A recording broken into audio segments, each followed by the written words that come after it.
Great to have you all here. Lovely to see such a fantastic turnout. Thank you for making this a part of your Tuesday evening. My name is Mike Butterworth. I'm the director of the Center for Sports Communication and Media, part of the Moody College of Communication. And it is our pleasure to host events like this, which we think are a wonderful opportunity, not only to learn more about the practice of sports journalism, learn more about the cultural importance of a league like the NFL, but also to help each of you connect with each other and with other professionals in the field, professionals like Ken Belson. And so it is our pleasure to welcome Ken here, and we're going to get started here in just a moment talking about Every Day is Sunday, and outstanding that the first 25 students who got here got your complimentary copies. If you did not get it signed, make sure that you come and say hello to Ken afterwards. So let me begin by introducing Ken, and then we'll jump into some questions from me, and then we'll make sure that we leave 15 minutes or so formally for Q&A from the crowd, and then if there's a little bit of opportunity afterwards to come and say hello and ask more questions, we'll certainly encourage that as well. So Ken Belson is a reporter for the New York Times, where he's been for 24 years, as we were just talking about. In his own words, he writes about sports, power, and money in the NFL and other leagues. And as we'll find out very soon, in some ways it may not even matter that there are other leagues, given the shadow cast by the NFL. This includes lawsuits, hearings, stadium projects, team finances, player health and safety, and much, much more. He's written previously for Bloomberg, Reuters, and Business Week in Tokyo, where he lived and worked for 12 years, right? 12 years. He's a graduate of Reed College and the Columbia University Graduate School of Journalism. In addition to sports, he's written about Hello Kitty and the Fukushima nuclear disaster in Japan, for which he and his team were finalists for the Pulitzer Prize. That was separate stories, Hello Kitty and Meltdown. Sometimes it's a thought experiment, and we bring them together, right? His book, Every Day is Sunday, How Jerry Jones, Robert Kraft, and Roger Goodell Turned the NFL into a Cultural and Economic Juggernaut, was published on October 14th. Please join me in welcoming Ken Belson. Thank you, Michael. All right, so we've got so much that we can talk about, and you've already had a chance to visit some classes, had some great conversations about the book. Let's start, though, with a little bit of background, if we could. If you could tell us just a bit about how you found yourself into journalism generally, and then how you made your way to sports specifically and the NFL. I don't know if anybody here knows Reed College, but it's a very kind of bookish, sort of traditional liberal arts college. There was no journalism major, and frankly, I had no idea what journalism was in college. So I wandered off. I wanted to see the world, and I went to Japan a year after finishing school and taught English, where that scruffy fellow in the back, we became friends. So I was a teacher for 8 years, and during that period I started working for a translation company, and the woman who owned the company had some connections to various English language publications in Tokyo, and she was the one who gave me my first assignments. And I honestly had no idea what I was doing, but the first assignment was to go to a museum and write about it and hand in my receipts, and I thought, wow, somebody's paying me to go to a museum. I like this kind of work, you know. And then I got some more assignments and so on. And after about a year, I realized this is what I liked more. I like meeting people. If you haven't met me already, sometimes you got to tell me to move away and shut up. I like learning, and I like getting paid. So those three things all kind of coalesced around journalism. And so in 1995, I went to Columbia for 1 year, my hometown in New York, and went right back to Japan, worked at that point in 1996. The story in Japan was the economy, and so I worked in business reporting, which I've been doing for the last 30 years. I love business reporting because it's tangible. There's a winner and there's a loser. There's big money and dollars attached. There's a barometer you could figure out, kind of like sports reporting, right? You know, who wins, who loses. And so it was very easy to do. I realized when I got out of high school, my first job that summer was in a brokerage house on Wall Street, and I was the guy in the back. My big assignment at the brokerage house was to get hot dogs for the brokers. So I'd go down to the street and get the relish and sauerkraut and bring it back up. Pretty glamorous stuff, I got to tell you. And so, yeah, that's how I got my start, was just business writing. And over the years, I love sports. I grew up, following it. I grew up reading the New York Times. And that's where the kind of two things coalesced, where I was like, wait a second, this stuff is a business. And so when I was in Japan in the late 90s, early 2000s, the big story, sports story, was Ichiro coming to America. And then it was Matsui. I'm just using baseball references. And at that time, Japan was still big enough. The NBA, NHL, NFL, they all played games in Tokyo. So because I was writing for the New York Times, I would say, hey, the NBA's coming to town. Oh, great, write a story. What's up with Japan and the NBA? So I started cutting my teeth on those stories early on, even though I was a business writer. And eventually that led to my job writing about it full time. So you were telling me earlier that the book received a contract in 2023. 23, right. But you've clearly been doing work on this project, whether it was intentionally directed at the book or not, for 10 or 12 years. When did you know you had a book that you could organize all of these ideas into a sort of a single narrative? Yeah, I was saying earlier to Charlotte, wherever she is, I often get asked, how long did it take to write the book? And the strict answer is 1 year and 9 months. The real answer is 14 years. Because, yeah, I could have tried to write a book after 2 years covering the league, but I didn't have a real feel for it. I didn't know the owners well. I didn't have a sense of the history of the league. And so it really was after like 10 years of covering the league that I felt like, oh, I got this. Like, I could write a media story. I could write a stadium story. I had anecdotes from seeing the owners, from seeing the Super Bowl, all sorts of stuff. And so it felt natural when I came time to pitch it. The pitch that I made was I started writing it in 2022. This is not in the book, and it's probably maybe mostly irrelevant, but I lived in a one-bedroom apartment in New York, and I didn't want to write a book in a one-bedroom apartment because that meant I would be writing the book in the living room, and I wouldn't want to subject my wife to, turning the TV down or whatever. It just wasn't physically a good setup. And we bought a two-bedroom apartment in 2022, and I have a little office. So now I can close my door. My wife can take the living room and the TV and the remote control and do what she wants. And so, writing a book is a physical endeavor in the sense that you have to spend a lot of time in front of a computer and in a quiet space, hopefully. So that's how it sort of came together logistically.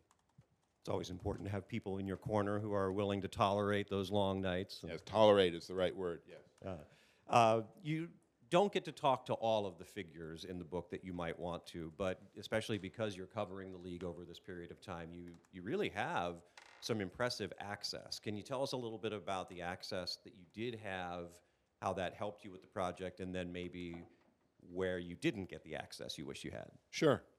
So the owners are the key characters here. I mean, they are the ones who sort of own the teams and run the league. I started going to the NFL. NFL has quarterly meetings, plus they have some extra meetings, and of course the Super Bowl. I started going to them regularly in 2013. When I remember the first meeting I went to in Washington, D.C., I only knew like 2 or 3 of them by face. And I literally had on my phone, I downloaded photos of every owner. And I had them like, okay, this is Virginia McCaskey from the Bears, and of course, Jerry, I knew who Jerry was. I could identify him. I didn't know who Dan Snyder was. And, the other owner, or the other reporters are chasing after the owner, and I had to go, who is that? And it was so embarrassing, So I was quickly flipping through my phone. Oh, okay, that's Denver Broncos or whatever. So it took, that's a shout out there to you, Jay. Yeah, it took a couple of years to get to know who the owners were and what their storylines were, and then most importantly for them to get to know me. They are mostly media shy people, either shy or media shy, and sometimes both. Jerry Jones is the exception. Jerry will talk to almost anybody.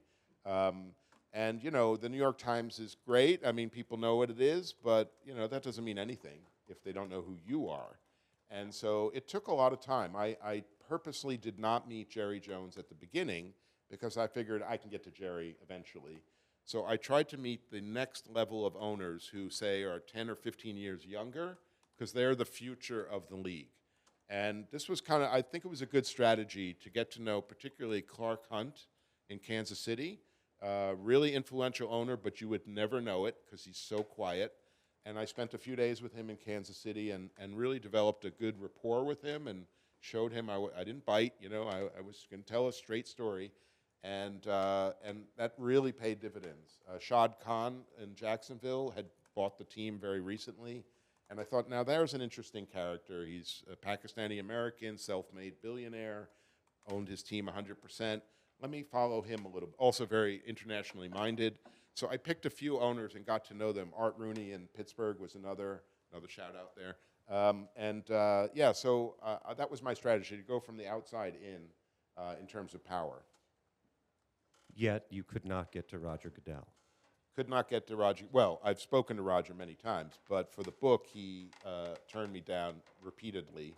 And I found out through several people, because I was, I had to go through other people to get to Roger. I don't have Roger's cell phone, full disclosure.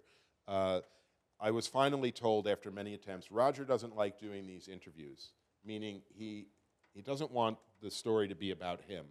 He's very kind of old-fashioned that way. He wants the spotlight to be on the owners. I said, okay, I kind of get that. I sort of thought it was BS, but okay. And then the second thing the person said to me is, he doesn't really like the New York Times. I was like, oh, that's the real answer. And by definition, that means me. He has not been a big fan of my reporting on player safety and the concussion crisis. I think he feels like I have not given the NFL proper credit for the various measures they've taken to mitigate risk.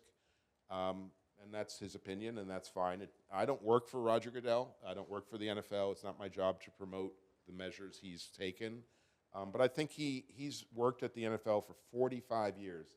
I think he takes it kind of personally that he's not getting the credit. So reading between the lines, I mean, I'm fine with it. I had plenty of interviews with him, and I did want to talk to him for the book, but he didn't want to participate, and in some ways it almost made it easier.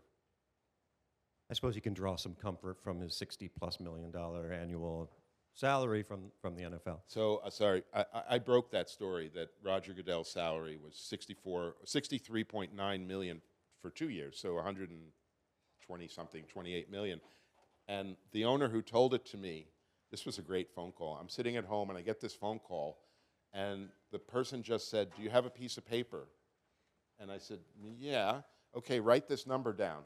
And it was like 63,928,142.42 or something like that. And like, yeah, okay, multiply that by 2. That's Roger's salary. And he hung up, or his compensation. And I was like, this person was angry. Like, they wanted that number out there to the cent. I mean, it was pretty cool. So I called like 5 owners to confirm it, and they confirmed it. And I called the NFL for comment, and they didn't have much to say. So it's an astonishing number. I mean, there's no way you can think otherwise. I'm going to jump out of my planned order here a little bit, just based on some of the things you've mentioned, because the amount of money that is at stake, and you talk about this extensively, and one of the great contributions of the book is just how much of an overview you get of the financial picture of each of the individual franchises, the media rights, the way that the league has grown. It's easy for people who are not in that world to see numbers like 63.9 million and think, how is this possibly justifiable? But you would make the case that perhaps the actual dollars at a certain point are no longer relevant. It's more about the chase and the competition that comes along with that. yeah, one of the sort of thoughts I had with the book is, every year I write, the league generates 20 billion in revenue and stuff like that. So as an exercise, that currently is 23 billion. I just looked at the Fortune 500 companies, and to find a company that earns $23 billion. So an example is Kraft Foods. I mean, that's a pretty big company. Marriott hotel chain, that's $23 billion. I thought, okay, that's big stuff. But then I've had this conversation over the years in various contexts. If I ask the average person, how much money does the NFL make, they'll probably say something equivalent to Walmart.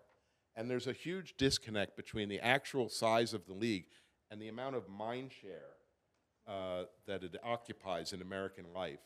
And that to me was really interesting. And in fact, sorry to go back to Hello Kitty, but that's why I was interested in Hello Kitty.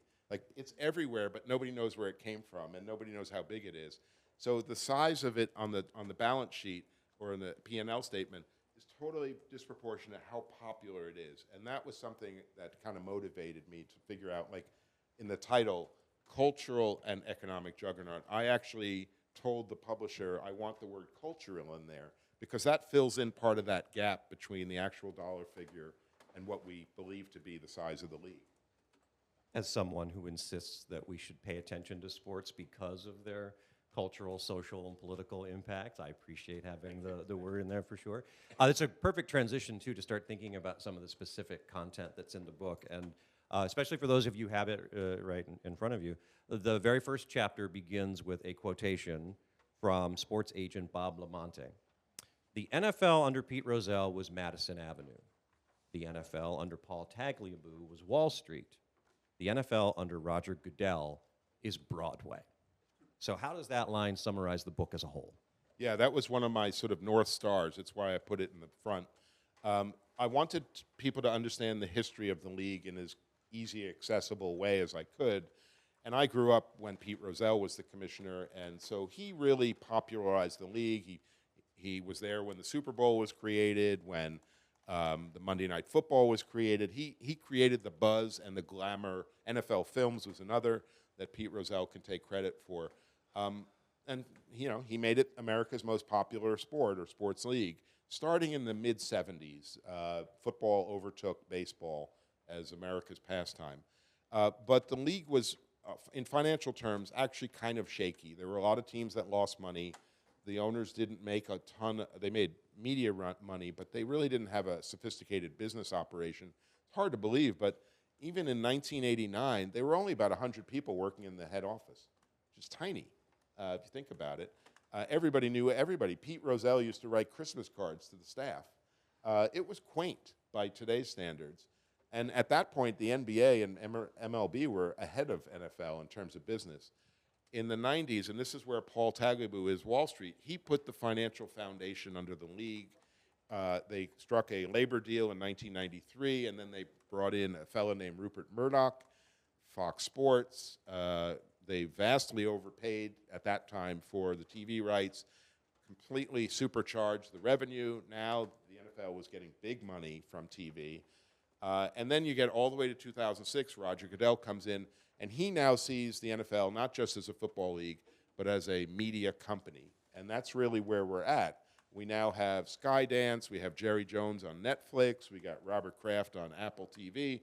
Frankly, we have all these streaming services that people are angry about, and we're international, and gambling, we could throw that in. And Roger Goodell has kind of reformed or reformulated the way that the league makes its money, very much more media, leaning into media.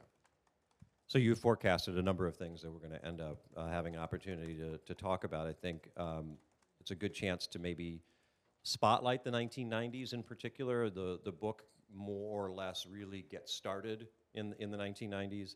And as you just alluded to, one of the biggest shifts that happened in that decade is the acquisition of NFC games by Fox Sports.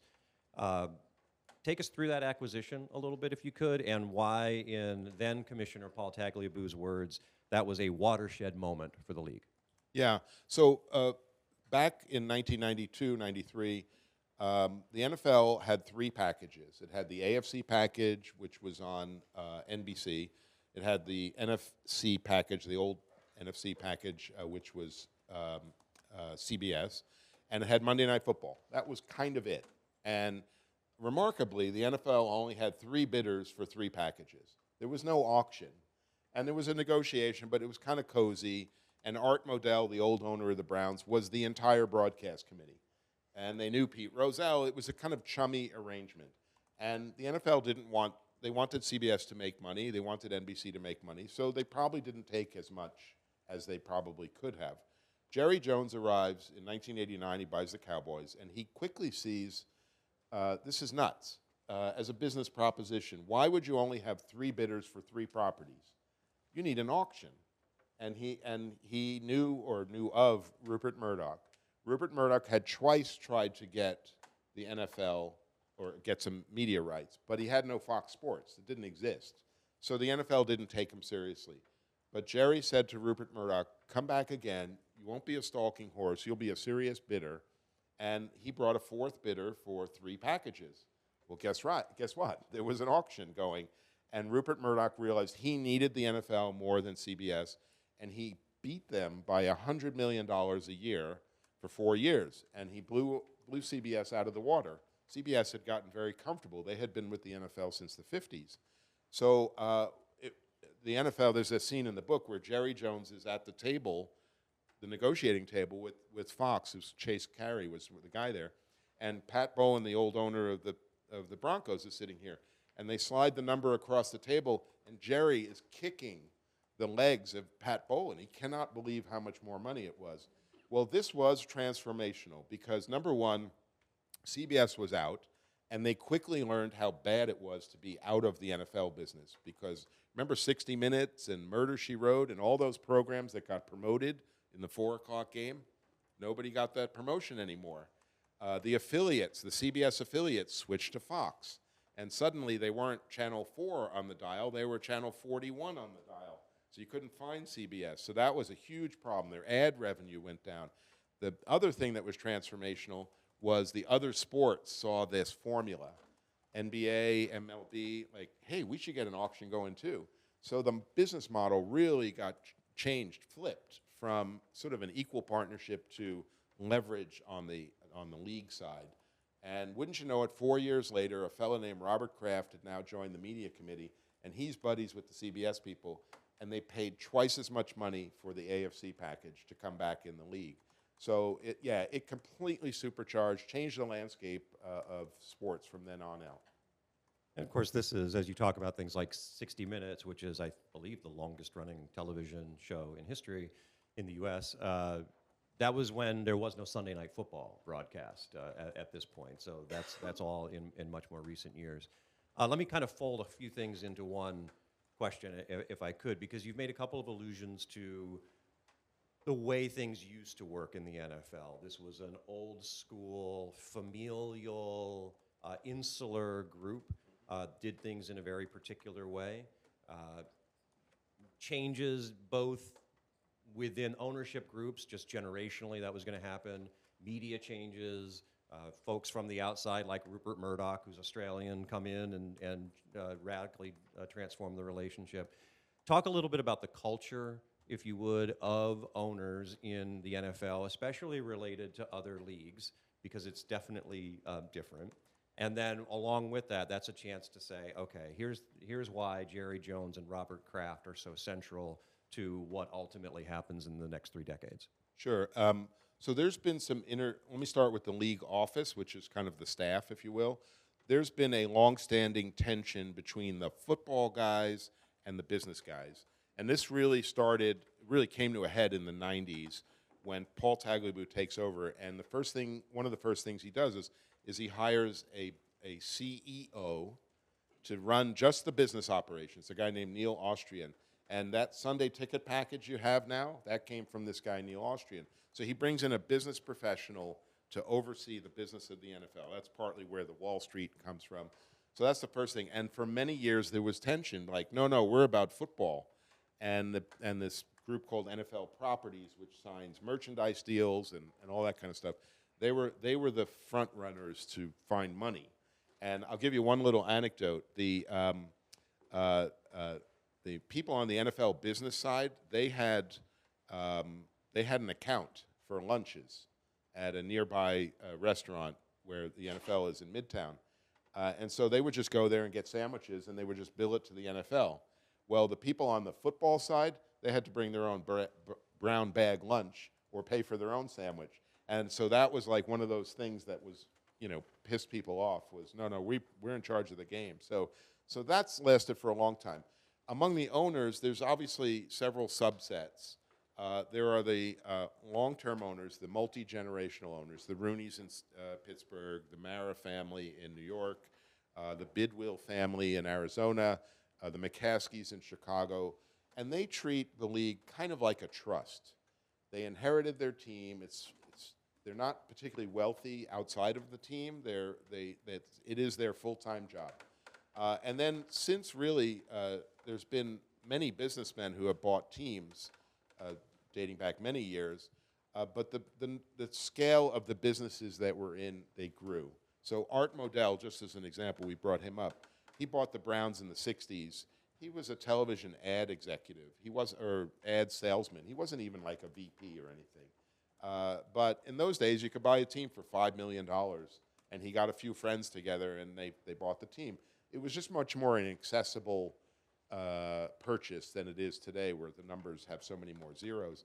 But Jerry was one of the new breed of owners who came in already successful, already multi-millionaire, and he saw things very differently. He and Robert Kraft, who came in 5 years later, they both went heavily into debt to buy their teams, and they were hungry. They wanted to pay off their debts. So the first thing they did was fix the Cowboys, fix the Patriots. They had terrible stadiums. The Cowboys were in the middle in Dallas, which was having an SNL bank crisis.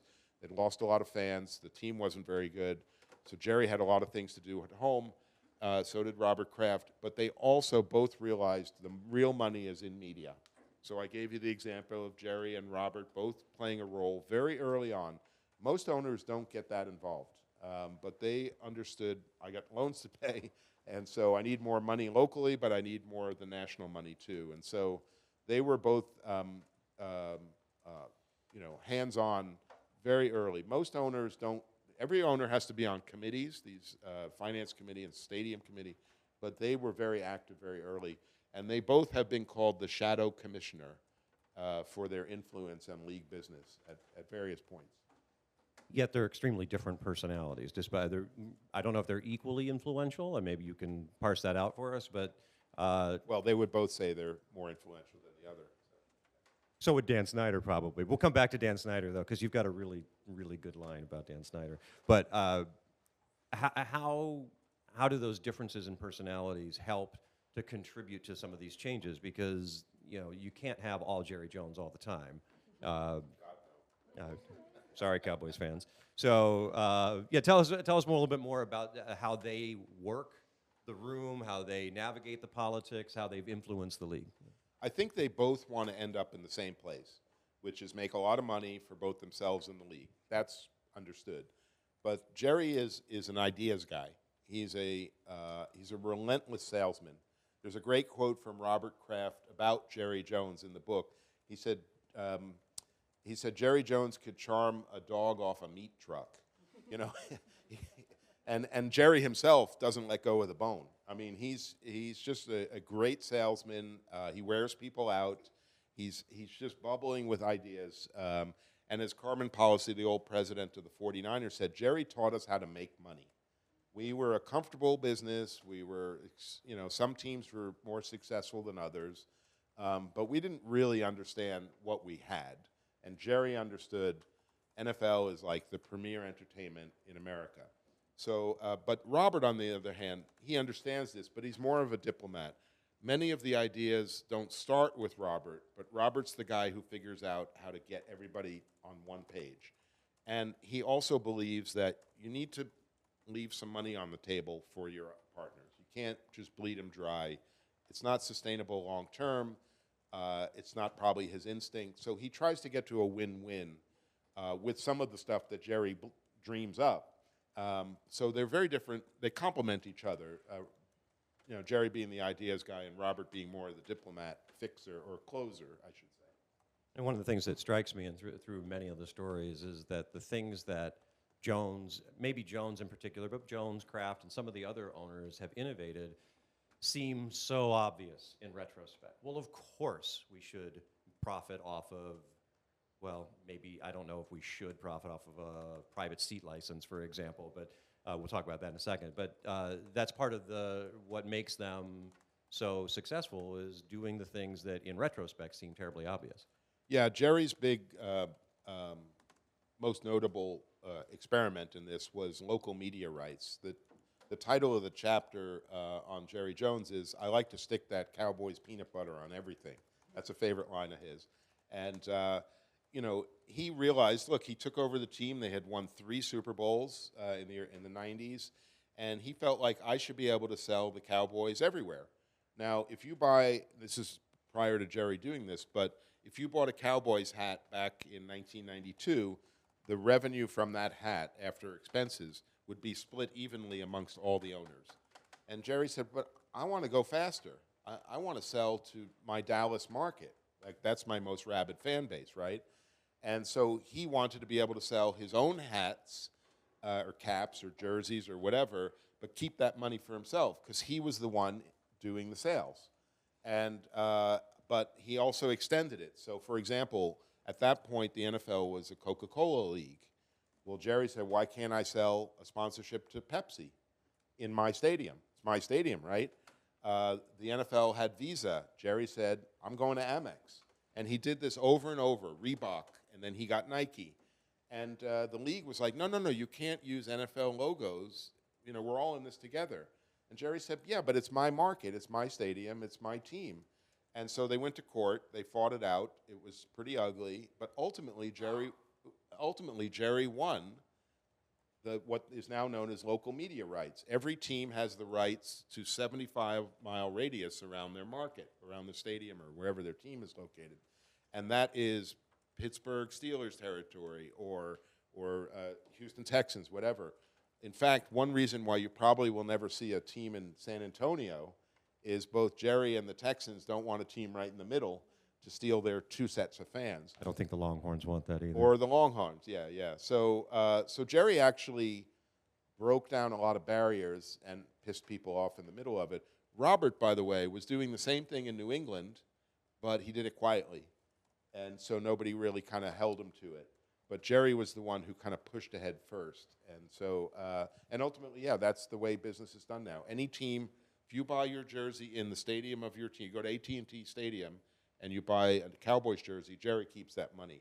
If you go to New York and buy a Cowboys jersey, it's split 32 ways. And of course, despite the fact that the Cowboys have not been in an NFC Championship game in 3 decades. Really? I think that's the news, yeah. Occasionally, they'll get mentioned on the ESPN morning talk shows, for example. But in spite of that, they are the most valuable sports franchise in the world. So I guess there's a trade-off that's there. Let's talk about some of the other owners a little bit. They're less primary characters, but people like Jerry Richardson, the former owner of the Carolina Panthers, Dan Snyder, the former owner of the Washington Commanders. Where do they fit in on some of these innovations? I mentioned the personal seat licenses. That's a Carolina Panthers innovation. And if you could kind of, with that answer, Chapter 9, which is called A High School Cafeteria for Billionaires, is the excerpt from the book in the New York Times. Maybe tell us why that's an apt metaphor for the way that the owners deal with each other. Yeah, so as I was writing the book, I'm mentioning Clark Hunt, I'm mentioning Art Rooney, so forth. They're quoted throughout, and of course Jerry and Robert are the main characters. But I was looking for a device to show who they are as a group. And so I decided to write about what they call their executive session. At every owner's meeting, they have a big ballroom or a big conference room. And the design is like an E turned 90 degrees. There's a dais where the league, like Goodell sits and the staff, and then there are 3 rows, long rows. And so each row has 10 teams, 5 on each side, down, down, down, 3 like that. So I figured if I can just triangulate or map out where the owners sit, I could probably tell the story of their friendships, their enemies, and where the power is, literally where the power is in the room. So wouldn't you know it, Jerry Jones is in the middle row of the middle row. He is literally in the center of the room. Robert Kraft sits in the middle row, but in the very first seat right next to the dais, almost like an attentive student looking up at the commissioner. And then there's Al Davis, the old owner of the Raiders, the renegade. He sits in the far back and metaphorically is throwing paper airplanes, at the other people. And then there's the Rooney and the Mara family. If you've ever, Mara Rooney or Rooney Mara, the actress, that's because their families are very close. And they sit off on the left side. And so, I just tried to map out like the physics of the place. And it was actually a really fun chapter to write. And it was light. I wanted it to be kind of humorous in a certain way. So Shad Khan at Jacksonville, we were talking about this, and he was saying, oh, he sits here and he sits here. And in the middle is a couple of microphone stands. So if you want to take the floor, you go up and blah, blah, blah. Now, Jerry, if you haven't read some of it, or have you even seen him talked about, he's interesting. He's not linear. He sort of talks whatever comes out of his mouth, and some of it eventually gets to where he wants to go. So I said to Shad, well, what happens when Jerry talks? And he said, Jerry has a hall pass. He is so senior and so powerful, he could say whatever he wants, and a lot of people roll their eyes and wait for it to end, but Jerry has earned the right to command the room. You quoted him earlier and expertly avoided a passage from Jones when he talks about the intimate acts between a chicken and an owl. I'll leave it to you to fill in the blanks and find it in the book. Dan Snyder is also part of this conversation. Dan Snyder is now the former owner of the Washington Commanders, and in Michael McCambridge's class earlier today, y'all were talking about the argument that Snyder is probably the worst owner in professional sports in the 21st century. And there's some pretty good competition for that label. But I wanted to share this because you write this at the very end of this chapter, because Dan Snyder comes in as the young, nouveau riche, brash, uninformed owner in some ways, and after being ousted, for an alpha male billionaire, having nothing to control can be misery. Not yet 60 years old, Snyder has a couple of decades of being miserable ahead of him. Which is kind of savage in the, I mean, not in the social media hot take sense, but I sense you took a little pleasure in writing that. I was just being honest. Yeah, so the beginning of that chapter, Jerry Richardson, the founding owner of the Panthers, died in March of 2023. I actually wrote his obituary for the New York Times. And Jerry was a fascinating character we won't get into here. But Mark Leibovich, a friend of ours who worked at the Washington Post and the New York Times, Mark has a great book that starts at a funeral. And it was Tim Russert's funeral, I think, in this book. And Mark told me that funerals are the best scenery for a reporter because you see who shows up and who doesn't show up. And you can tell whether they're liked or beloved or, frankly, not really liked. So Jerry Richardson died, and I flew down to South Carolina to his memorial service. And it was sad because Jerry Richardson was a very powerful owner in his day, but he left in a cloud over sexual harassment allegations, and that led him to sell the team. And there were only 3 owners there, and Goodell was not there. Now, they may have paid their respects in some other way, but I only counted 3 owners in person. And I thought for a guy that was that instrumental in the league's success, to only have 3 people show up was kind of a sad indictment. So at that time, the Dan Snyder saga was going on, and the league was sort of pressuring him to sell the team. And I thought, let me do one half on Jerry Richardson and one half on Dan Snyder. What happens when these guys leave? And Dan Snyder, you know, he got $6 billion. We should not feel bad for Dan Snyder. But really, he was young.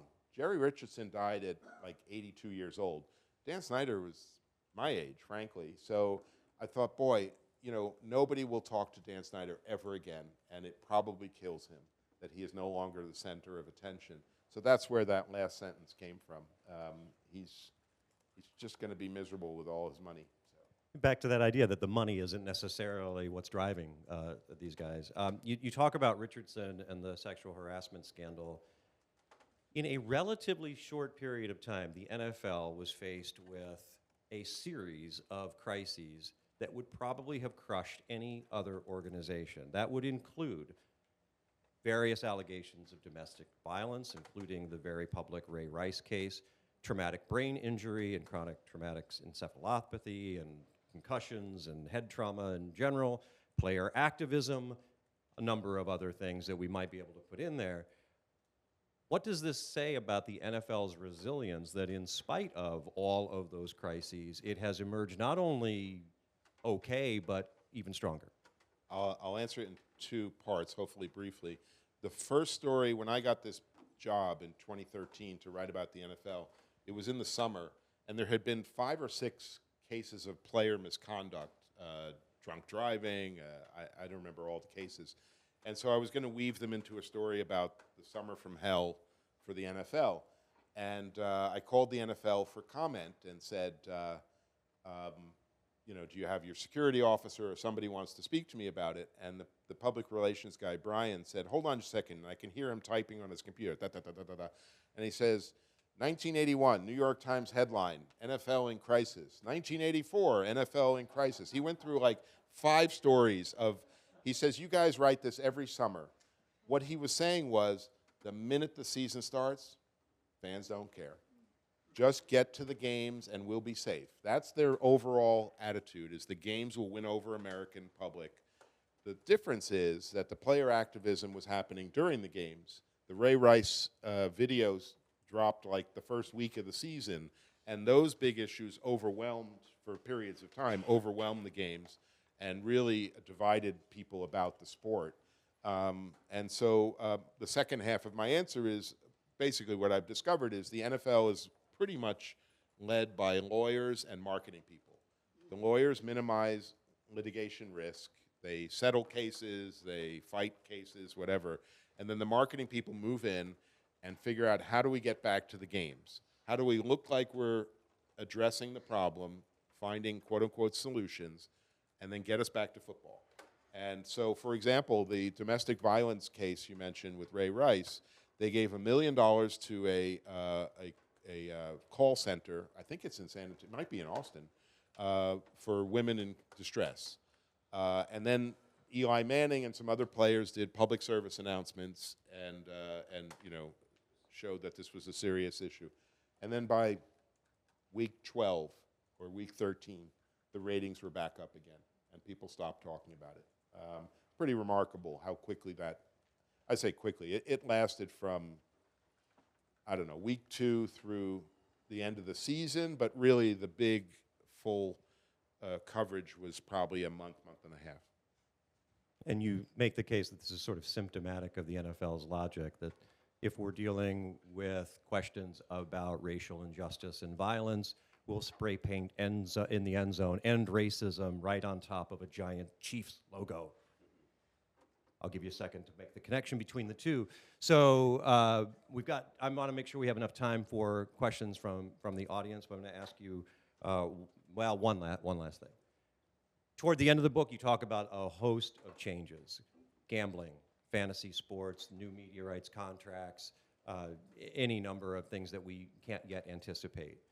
And yet we're at a moment where it feels like the National Football League is and forever will be well, it will be Broadway, it'll be the Vatican or Disney, as you also make some references to. Once upon a time in this country, baseball was the unquestioned national pastime. For decades, it was the most popular sport, and no one could possibly have imagined it being anything other than that. So is it possible to imagine a time in the United States in the foreseeable future when the NFL is no longer the biggest show in sports? Sure. I mean, there are many challenges that the league faces. I very much believe the NFL knows everything I'm about to tell you. Gambling is a potential way to derail growth. You saw the NBA scandal the last, week, 10 days. You could have a serious gambling scandal involving players. You know, the amount of money wagered on NFL games dwarfs everything. So, you know, the minute that people don't believe what they're watching, you're going to lose them. I mean, I joked about this conspiracy theory about the Kansas City Chiefs getting favorable, you know, referee rulings. I mean, I can't believe that's really true. But if people start to think it's true, you got a problem. And people start to say, okay, this is like, sorry guys, pro wrestling. This is orchestrated. That's a real danger, not just the NFL, but any sport. The other is people's attention span. I mean, this is, again, not just the NFL. Like, the days that I used to watch football, I'd sit there for 3 hours on the sofa and watch a game from start to end. We've turned into a highlight culture. And, you know, there's a certain beauty in the process of a game. You learn a lot more. one of the things, if you guys watch games on Amazon Prime, so if you log on in the game, they have a button that says catch up highlights quickly. So if you miss the first quarter, you could watch it in like, I don't know, 45 seconds. They show you all the pass plays or something. That's reality. Like, we don't want to sit through 3 hours anymore. And that has potential effects. The player safety we talked about, and we did discuss in the earlier class about Damar Hamlin. Everybody know Damar Hamlin? He almost died on the field. He actually did technically die for 30 seconds before they revived him. It's only 2 years ago. A death on the field could really persuade a lot of parents, you know, maybe my kid should play soccer. And then you have the general population, the slowing of the population of America, which is leading, which means fewer kids, which is leading the NFL overseas. And that's not a guarantee that, you know, fans in Germany are going to want a team there, or London or anywhere else. So there's a lot of big question marks, I guess. So I said this earlier, I think the NFL is, their audience is also shrinking, but they still have the biggest audience compared to all the other sports. There's so much more that I would like to ask, but I want to make sure that we can get questions from the crowd. So if you've got a question, please throw up your hand. I'll come bring the microphone to you, and we'll hear more from Ken.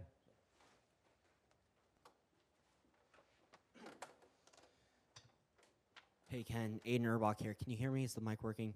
I'm definitely going to read your book, even though I'm a disgruntled Cowboys fan who can't stand Jerry Jones for the very reason he fired Jimmy Johnson right after the Cowboys won their 4th Super Bowl as the team of the 90s. I just want to point out, in 2011, Green Bay Packers went 15-1 and won a Super Bowl while spending just $116 million on their team's budget, less than 15 other teams. I'm curious, how much do you think the small market versus big market dynamic we so often see in baseball, explained in the movie Moneyball, actually affects teams in the NFL? Yeah, good question. So one of the reasons the Packers spent that quote-unquote little money was that there wasn't a salary floor for many years, and so there was a top amount you could sell, but a lot of teams stayed below it and pocketed the difference. The Cincinnati Bengals were often accused of that. So, but it has increased now where every team has to spend, I think it's 95% of the payroll cap. So, so really there's less and less difference between the big market clubs and the small market clubs. And that's created parity. You know, that's the only Packers team that's won in the last, since Brett Favre. So, and you think about it, other than the Patriots, there's pretty much nobody repeats, which is good for the game. I mean, Cincinnati makes it the Super Bowl one year. The Falcons make it. I'm picking the losing teams, but you know, there's a lot of variety, and that's good for fan interest. The other thing is the money now is so big.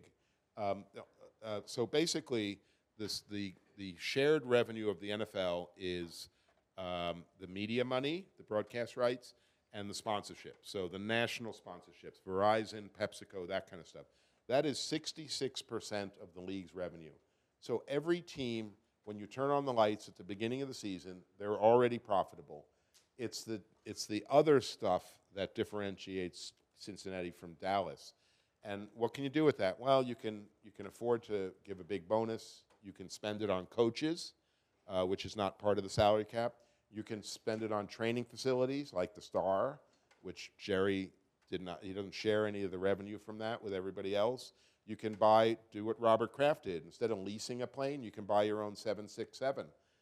So there's a lot of ways owners can flex their muscles outside of the player roster and still potentially help themselves win a championship.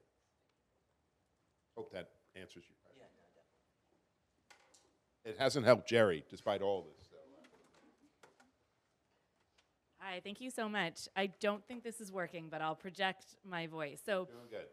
thank you for this book. I actually really enjoyed it. And for those of you who didn't get a hard copy, it's a great audiobook. I'm just gonna say that. And so, so the question I have is something you picked up on when you insisted that culture make its way into the title. And the question is, how did you decide on the chapters and how to structure them? And part of why I wanted to ask you that is because one of the things that you do through these specific chapters is really weave together the culture and the economic in such interesting ways. Thank you. So when I did the proposal for the book, my agent suggested, why don't you come up with a list of chapters? That'll help the publisher, potential publisher, understand your roadmap. And so I deliberately started in 1993 with the labor agreement, and then the Fox TV chapter was chapter 2. So I had a bookend, 1993 to today, so 30 some odd years. And then I'm thinking, okay, I'm going to write a chapter on Robert Kraft, Jerry Jones, and Roger Goodell. So that's 3 more. So now I think there's 15 chapters in the book. What else am I going to say? Super Bowl, right? Draft and the combine. Okay, now we're up to 7. And then I had this audio tape of the players secretly recorded talking to the owners about the Colin Kaepernick inspired protests, and that was gold. It was a great story when it came out, and I had 2.5-hour tape. I had every owner in the room talking. I had all these players, and they were fumbling for, sorry for the word, they were fumbling for a response to the protests and the president attacking the league. So that was going to be a chapter. And then I insisted personally that there be a chapter on player safety, partly because I had spent so much time on it, but also because it is truly a threat to the league. I think the title of that chapter is An Existential Threat. So now we're up to 9 or something chapters. Then the Dan Snyder, Jerry Richardson chapter, which felt a little bit like an outlier. And then the Room chapter. And I purposely put that somewhere in the middle to break it up. You're writing a business book. I was joking earlier, I don't know how many, is that 2 inches thick? I don't want people to look at it and think it's homework. I want people to enjoy it. I want it to be readable. It's not a deep dive. Like, there are books that are really deep. Like Michael McCambridge's book is like probably twice my size, the size of this book. So I wanted it to look good in an airport, like an airport bookstore. Something you pick up for a long flight. Go, I'll dig into this. And so I tried to ease up. And so I was saying earlier to these students, I handed it in. It was 106,000 words. And I personally cut out 20,000 words. I brought it down to 85, 86,000 words. Some of it was redundant. Some of it were stories that just went down a rabbit hole that I just didn't think the average reader would care about. There was some repetition and things like that. So I wanted it to be a little breezier, if you will, while still being a business book and a culture book. Hope that gets to it. Yeah, and the Dan Snyder thing was just sort of very topical of that moment when I was writing, and I thought, I also didn't write this in order. So, and that maybe John could tell me about his books, but I think I wrote these completely out of order. And so when I put them together and figured out the sort of 15 chapters in order, I realized that I had told a story in chapter 7 that actually I'd already told in chapter 2, and so there were things I cut out. That was just a function of when I got the interviews with the sources. The Dan Snyder thing was, I just literally wrote it because he was pushed out of the league at that time. I wrote the Super Bowl chapter very soon after going to the Super Bowl. And then eventually the last 3 chapters were, I believe the last 3 chapters were Jerry, Robert, Roger, something like that. And then at the very end you write the introduction.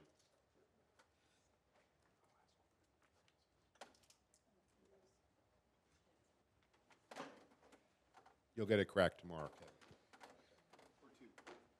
So obviously Jim Irsay passed away in the last year, and I'm sure you've seen his daughter.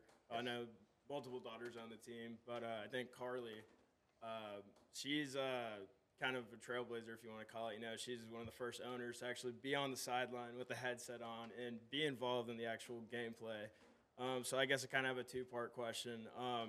First, in just knowing owners and being familiar with the history, have you ever seen any owner kind of express a desire to do that as well and be a little more involved with the gameplay aspect and putting the best brand of football on there? And I guess the second part is, in doing something like that, is there any angle or intention into building them as an organization and kind of just making them appear better in the market of football? Sure. For those who don't know, Jim Irsay was the owner of the Indianapolis Colts. He inherited the team from his dad. They won a Super Bowl with Peyton Manning in the 2000s. And Jim was a real cheerleader. If you ever were on Twitter on game day, Jim was doing like amp up videos, singing songs and whatever. And his daughter, he died in May. I wrote his obituary also. And his 3 daughters inherited the team. The oldest one is Carly, and Carly is now on the sidelines during games, which is pretty unusual. It's not completely unusual. Fans old enough to remember, Jerry Jones used to do that at the end of games. He would come down to the sidelines. Arthur Blank in Atlanta still does, I think he still does this. And there's a scene in the book where Arthur Blank goes down to the sideline when the Patriots are coming back from 28-3, and he was on TV standing there watching his team melt down. So there's a risk to it, and I think that's why many owners don't do it. I think she loves the game. I think she wants to make a statement that, hey, Jim's gone, but we're all in. And I think the players appreciate it. It also happens they're playing well. If they weren't, what are they, 5-1, 6-1? 7-1. If they were 1-7, I'm not sure she'd want to be on the sideline. But for whatever reason, Daniel Jones or something else, they're having a good year. And good for her. I mean, it's a tough time. You're inheriting the team from your dad. He was very ever-present, great cheerleader. And it's also good to see a woman on the sideline, something you don't normally see. So I hope she keeps it up. I hope that I don't root for the Colts or any other team, but, good for them. And are you from Indianapolis, or are you Colts fan? I'm actually a Texans fan. Oh, okay. Well, we'll have to go into therapy on that one. So anyway. Well, speaking of the Colts, I have a question that still baffles me to this day, which is the alleged deflation of footballs in that particular playoff game. And given the relationship between Mr. Kraft and Mr. Goodell and the pursuit of Tom Brady, which still seems beyond comprehension to me over that situation, did you learn anything about that? Why that happened? Why Brady is then suspending Captain America 3 games? And 4. Well, that whole situation is just ridiculous to me, but I'm a Patriots fan, so I'm biased. Now we find out. Okay. So a couple of things. This was against the Colts. The Patriots wiped out the Colts in the AFC Championship game, and it later was disclosed, supposedly, that some of the game balls were deflated, which would have given Tom Brady a better grip. I suspect that the 2 guys who did that did it as a matter of course. I don't think it was under orders. I think they just knew Brady liked a ball that felt soft or whatever weight it had. Robert Kraft was really pissed off. The owners do get very angry at Roger Goodell. They have to do business with him, but they also don't like to be zinged, and he paid the $1 million fine. You may recall that was right before the Super Bowl when Robert arrived at the Super Bowl. He gave like this impromptu press conference to say how pissed off he was. But in the end, he paid the $1 million fine. What I found particularly absurd was that this ended up in federal court. And so I went to, of course, the federal courthouse that day, and this was so crazy. There was like a line around the block to get into the courtroom, and I got into the courtroom as opposed to the overflow room. Like, this is about deflated footballs and, the rights of the commissioner to suspend players. It just spun out of control. It felt a little bit, this is really like not the right analogy, but it felt a little bit around the circus around the OJ trial. Like, the circus became bigger than the actual case in some cases. And this just felt that way. I went to Tom Brady's first game after he served the suspension. It happened to be in Indianapolis, of all things. So somehow the NFL orchestrates it so there's a revenge game. The NFL somehow has the magic of the schedule. I don't know whether they deliberately scheduled Colts, Patriots Week 5, but it worked out well for TV ratings. Or we'll do 2 more if we want to get you and Kathleen as well. But let's come on over here. I know I got the chance to ask some questions after you spoke to McCambridge's class earlier, but I wanted to ask one more. Why do you think some owners are able to kind of resist the scandals that they seem to get themselves involved in? Obviously, the paternity scandal of Jerry Jones and the massage scandal of Mr. Kraft versus Dan Snyder's allegations and ultimate dismissal of the league, and then also what happens with Tepper and the Panthers and him, berating fans. Why do some owners kind of get away and they're kind of able to sweep that under the rug, whereas they're asked out by the league and the other owners? The league is very image conscious. At the same time, and Adam Silver with the NBA has kind of answered it the same way.